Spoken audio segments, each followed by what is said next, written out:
Hi, my name is Stephen McGee. I'm the author of Toxic Electricity.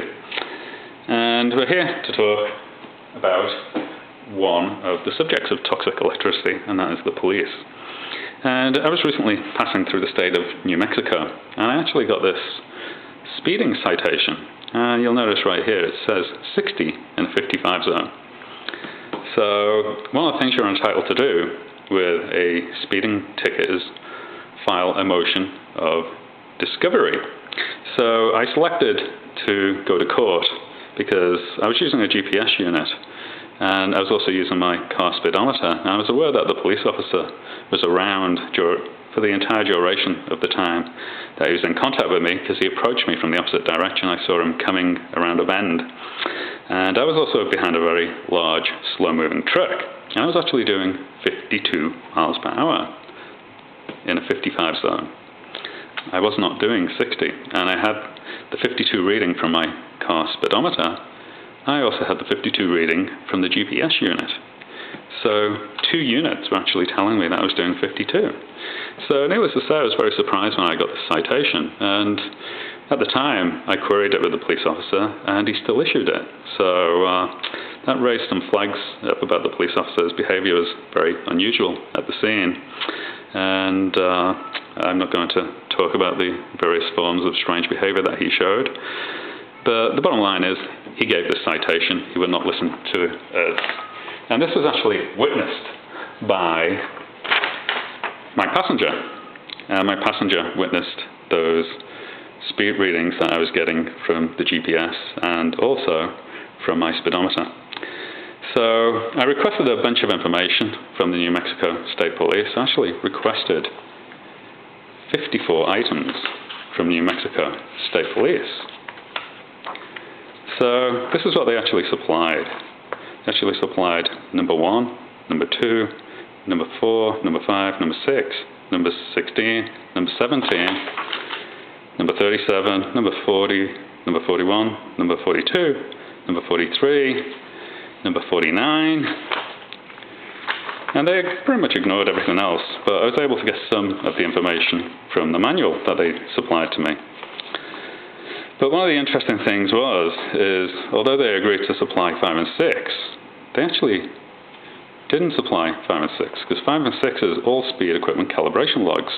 Now, there is no evidence that there's any calibration logs for this instrument, so they did not supply any calibration logs. And this is specific to the tuning forks, which are supposed to be used at the start of the day and at the end of the day. So I was not given any history of any tuning fork tests. And number 6, maintenance, repair, and service records for all speed recording equipment.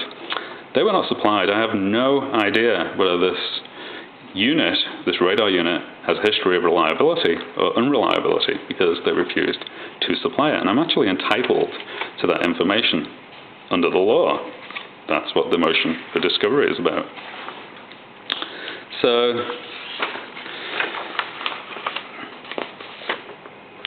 the interesting thing about what they did supply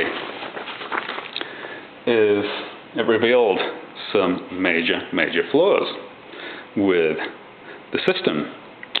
So let's go back to the original citation. I want to draw your attention to this. 60 miles per hour in a 55 zone, speeding. So right there, 60 and a 55, that's what was given to me. What was given to the court was this. This is what the court has. So I requested this document. And you'll see, right here, it says 60 in a 45. And look at that 45, a heavily inked 45. 60 in a 45. So there's a very, very big lie right there. And it gets even bigger when I show you the speed limit sign for that area.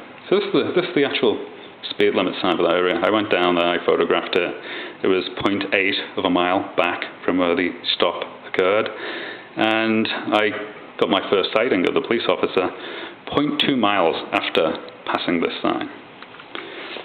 So this officer, for some reason, has decided that he's going to tell the court that this road where I encountered him is actually a 45.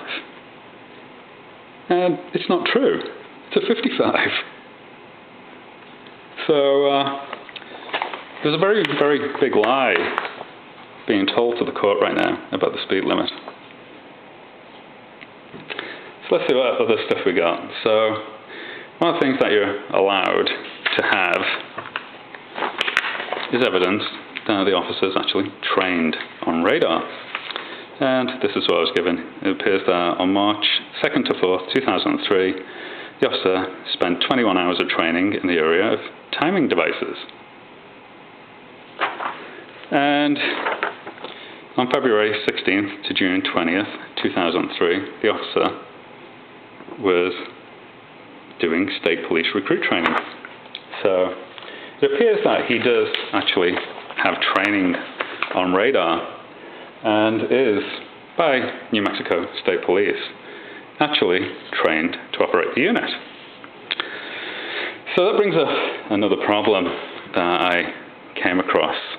And one of the things that you should be requesting when you get a speeding citation is the certificate of calibration of the radar unit.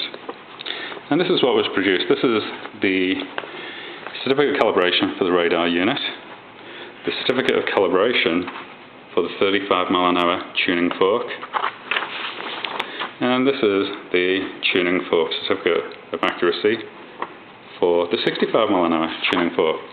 And they're all dated 30th of September 2009. So they're almost 3 years old. And I was also given another set of radar calibration certificates. This one's dated 17th of November 2000. This one is dated 17th of November 2000. This one is dated 17th of November 2000. And these are dated November 15th, 2000 and November 20th, 2000. Now, a very interesting thing about radar is for it to be admissible to court, it has to be certified at least once per year. And once per year is the absolute minimum in the US.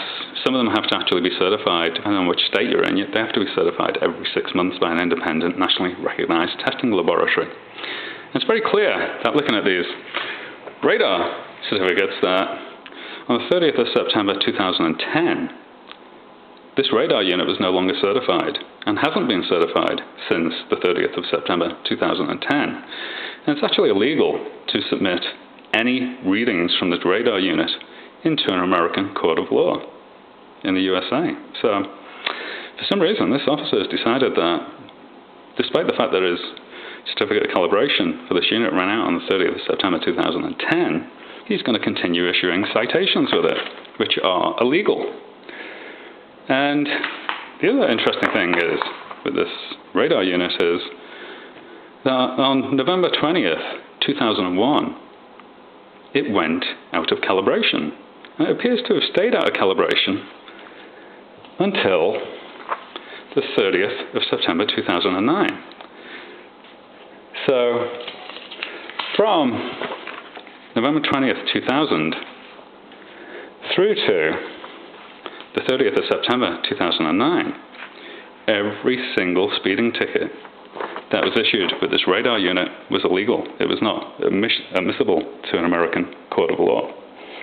I found that very, very interesting. So you're also entitled to the police officer's log, and this is his log for daily activity. And the thing that you'll notice is there's no evidence that he was doing a tuning fork test at the start of the day or the end of the day. That's a requirement. So at the start of the day, he's supposed to do a tuning fork test on the radar system, and he's also supposed to do a tuning fork test at the end of the day. No evidence of that whatsoever. No evidence of the results that he got from those tuning fork tests. And there is no tuning fork log. And if you're wondering what a tuning fork log should look like, you're also entitled to request the manuals for the radar system that produced your speed reading. And this particular radar system is a Golden Eagle. and the part number is a 006-0599-10. And the very back page shows you what a tuning fork log should look like. It says unit serial number, so you're supposed to write the serial number there, the on-duty test and the off-duty test. And you see there's a whole bunch of boxes that are supposed to be filled in, plus the comments. And there's no evidence that this police officer has actually been filling out this log. He is unable to produce it, which also means that on a daily basis, his radar system is actually illegal. So we have a police officer who is supposed to be upholding the law, actually breaking the law. And he is obviously very okay with breaking that law. And he's going into court telling the court that his system is actually calibrated when it isn't. And he knows it isn't. So let's go through the manual. So one of the interesting things that I found in the manual is the system accuracy. Now it has a range, and that range varies as to whether the car is stationary or moving. And in my case, the car was moving. And the range is plus 1 mile an hour and minus 2 mile an hour, so that's an error range. So it has an error span of 3 miles per hour when the car is in motion. So when he says he got a 60 mile an hour reading, it may have actually been a 58 in perfect conditions. So it also has a beam width. The beam width for this is 12 degrees. So what that means is pretty much he is picking up almost anything that is in front of him on the road and at the sides of the road when he's driving along. And that causes interference, and you'll get interference from other vehicles traveling in both directions, and that was the situation we were in. We were also behind a very large truck. So let's go through the manual and see what we can find. And the thing I really like about getting a speeding ticket is you're entitled to all this information. So if you're like me and you write books about the police and funny stuff that's going on inside the police, then these manuals are almost priceless. So you should always exercise your right to get them. So this is how a moving radar actually picks up on the road speed. So it says a portion of the transmitted signal strikes the surface of the roadway and surrounding terrain and reflects back to the antenna. And it is subjected to some errors, which are called shadowing, combined patrol speeds, splitting speeds, displaying speeds in the patrol window when stopped at traffic lights or sign. So these radar units are not very accurate, and the police know that, particularly when they're mounted onto a car. And here it says about the tuning fork test. So it says the internal test and tuning fork tests explained below should be conducted at the beginning and at the end of each patrol shift to ensure the accuracy and functionality of the unit. The results of these tests may be recorded in a radar log similar to the log found at the end of this manual. And he has no log, so the actual unit on a daily basis is actually illegal. So tuning fork tests, so supplied with the Golden Eagle, are 2 tuning forks, 35 mile an hour and 65 mile an hour for K and some Ka band. These tuning forks will simulate moving vehicles in the stationary or moving modes. So he's supposed to calibrate the unit with these tuning forks. And we have a very interesting thing here. It says tuning fork test tolerance is plus or minus 1 mile an hour. So it has a 2 mile an hour span error. So even with highly accurate tuning forks, they do actually introduce some error into the system. And the other thing that happens is the moving mode test. The officer is very clearly supposed to check his speedometer. And it says speedometer checks should be done on a daily basis. If a discrepancy is found, the radar unit should be removed from service until the error can be corrected. Now, I asked him for the calibration certificate for his speedometer to verify the accuracy of the speedometer, and he hasn't been able to supply it. In fact, when we were at the motions hearing, he said he has no calibration certificates for the speedometer, which I thought was highly irregular for a police car, because my understanding is all police car speedometers have calibration certificates issued for it. So I'm getting a very strong feeling that this police officer is withholding information from me. And it says here, so Check the immediate area for potential interference sources such as large reflecting signs in the direct path of the radar's microwave beam, power substations, and other sources of electrical interference. So it turns out that this radar unit is very heavily interfered with by objects that are on the side of the road. And there's no shortage of objects on the side of the road during the particular area that I was radared in. And I'm really not surprised that he was reading a reading that was not true. And you also get cosine errors. So there's an angle between where you are on the road and where he is.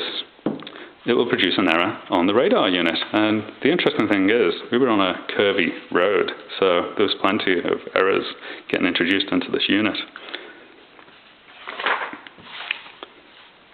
So let's see what else we can find. So this tells you how to track the vehicle. So it says here, number 5, when all elements agree, enforcement action may be taken. Now, it's very clear in this case, all elements did not agree, and there's very many irregularities, and enforcement action should not have been taken. Now, I should mention that it says here you can lock the speed into the radar unit. And I have to say that I was not actually shown any evidence whatsoever that I had actually done 60 miles an hour. Nobody at the citation showed me any reading that showed 60 miles an hour. In fact, I didn't see anything. So the only thing that I was told at the scene was that he got a 60 mile an hour reading, and he hasn't been able to produce any evidence of that 60 mile an hour reading. And you're also entitled to request all audio and video. And this is what they send you. They send you a DVD, you put it in your DVD player. And it's very, very interesting to watch because there's a ton of interference on both the sound and the video on this DVD. So it's very obvious that we were in a very high electromagnetic interference area. And the other interesting thing is, for some reason, the video is being truncated and it only shows the stop. It doesn't actually show the violation. There is no video of my car in motion. And there definitely isn't any video of my car doing 60 miles an hour. So I thought that was very interesting. And this is something that was interesting in the manual. It says that the radar is actually affected by the police car fan. So if you've got the fan on in the police car, it can knock off the radar reading. And the other thing is, it turns out that the police car cannot be traveling at the same speed as the car that it's targeting. There has to be a minimum speed difference of 3 miles per hour to get accurate readings. So as you can see, these radar systems are not very accurate. They're affected by lots of different variables. And, you know, if the radar is not being operated correctly and the operator is not very good at controlling this particular radar unit, he's going to get some very strange readings. And if he starts believing those readings, he's going to start looking very stupid. So let's continue on. Again, it talks about interference sources. It says here, interferences from external sources may be affected in the standard operation of any radar device, including the Golden Eagle. So the manufacturers actually admit that this device is not accurate in interference situations. And it says natural influences, heavy rain and blowing dust can cause scattering, which may reduce the effective range of the Golden Eagle. Terrain can affect the range of the Golden Eagle. If the target vehicle were on a slight incline, the antenna could be shooting short of the intended target vehicle. And the road that we were on had inclines. Strong reflections from roadside objects such as large signs, parked cars, and buildings can cause double bounce reflections which are the same as the patrol speed. These harmonics are detected. So let's see what else it says. Various reflections can cause most radar to display incorrect speed readings. These include shadowing, combined speeds, moving cosine error, and fan speed interferences. If a strong interference exists, the range distance to a target may be reduced as long as the interference is present. Patrol speed shadowing may occur when the radar unit receives a stronger signal from a large vehicle traveling in the same direction than the ground speed return signal of the patrol vehicle. And that is exactly the situation we were in. We were behind a very large vehicle, a very large industrial truck. Radio frequency interference, RFI, exists when there are strong RF transmitting stations in the immediate area of the radar unit, such as the patrol vehicle's transmitting radio, high-power radio or television stations. And heater and AC fan motors can cause conventional analog radar units to display the fan's speed rather than a weaker target vehicle speed. It says here, it is still the responsibility of the operator to complete a tracking history on the target vehicle and verify the patrol speed with the patrol vehicle's speedometer. And the officer has not been able to produce any evidence that that speedometer is actually calibrated.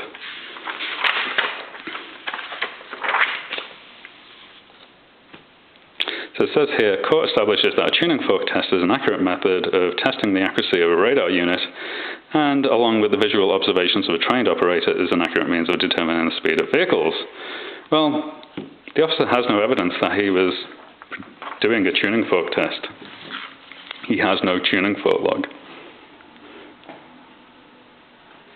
And something to be aware of is this particular unit is supposed to be listed on the FCC license for the land mobile authorization. I requested that, and they have not supplied it. So I have no idea as to whether the FCC is aware that this particular device is in service.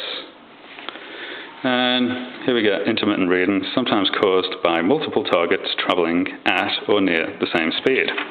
So it is affected by other vehicles in the area, and we see target speed may be a harmonic, same speed as the patrol speed in moving mode. So my suspicion is that he was actually recording his own speed, and he is issuing tickets to people that are actually his patrol car speed. So it's kind of weird what's going on with this particular police officer, and the fact that he is obsessed that his radar unit is accurate and has no errors, when the manual actually says something quite different. It also says verify vehicle electrical influences. So if you've got dirty power on the vehicle, it'll affect the radar readings. So there we go. So the radar manual, you should always request the radar manual. It's very, very useful, and you'll find that generally once you've read the radar manual that you're actually in the right, and that your speed of, in my case, 52 miles an hour was actually the correct speed, and that the radar system wasn't actually functioning right. So the law regarding all this is right here. And it says, every state here in the United States requires by law every law enforcement agency, be it local, city, state, or federal, to be either annually or semi-annually send out every police radar unit in that department's inventory to an independent laboratory for a complete inspection and certification.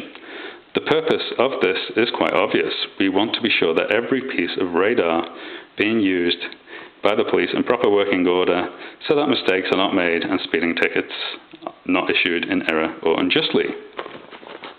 And you can find this information on plenty of websites that talk about police radar. There's no secrets about that. One of the last things I want to talk about is this was all witnessed by a witness. And as you can see, I wrote a letter to the judge. And this was actually faxed to the judge on the 5th of the 25th. So that's, in America, that is the 25th of May. And it says, I will be bringing notarized copies of the witness statement to submit to you. She witnessed the entire incident. I will bring 5 copies of all evidence with me on the day of the court hearing. Please let me know if you will require more copies. I understand that there are no evidence submission requirements, and that I can simply bring what I need to present to the court on the day of this trial. Well, the interesting thing was, I showed up on the motions hearing, and he disallowed it after me notifying him on May 25th that I was actually going to be bringing it with me. And the reason why I notified him that I was going to be bringing it with me was because his staff in the court office said to me on multiple occasions when I called them and spoke with them that there were no evidence submission requirements in a speeding ticket. So a critical piece of evidence that he was notified about, he disallowed on the day. And this is quite interesting because the police officer, he said that there was a 2-week evidence submission requirement. And the police officer wasn't held to that requirement. I actually got this information packet off the police officer just a few days before.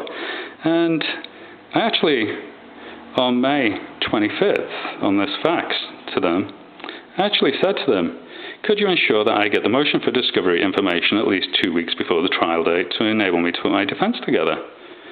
So it turns out that this police officer was not held to the 2-week requirement before we got to the motions hearing. He submitted information to me just a few days before. So the judge actually allowed him to submit that information. It should have been disbarred, and it should have been a motion for dismiss, the fact that the police officer didn't give me this information 2 weeks before we got to the motions hearing.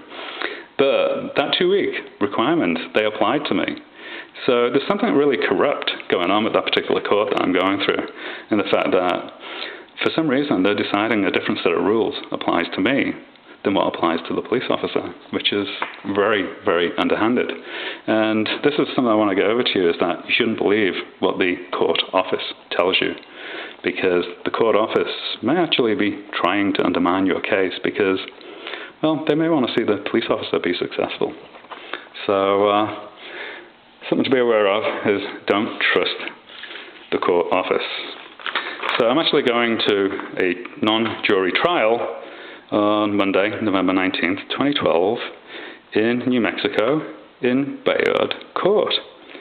So it's going to be interesting to see what happens. So at 1:30 on Monday, November 19th, 2012, I will have the results of what the outcome of all this was, and whether it was all a big fraud or whether I actually was proven innocent. I hope that you enjoyed this presentation, and I wish you the very best of health. Thank you.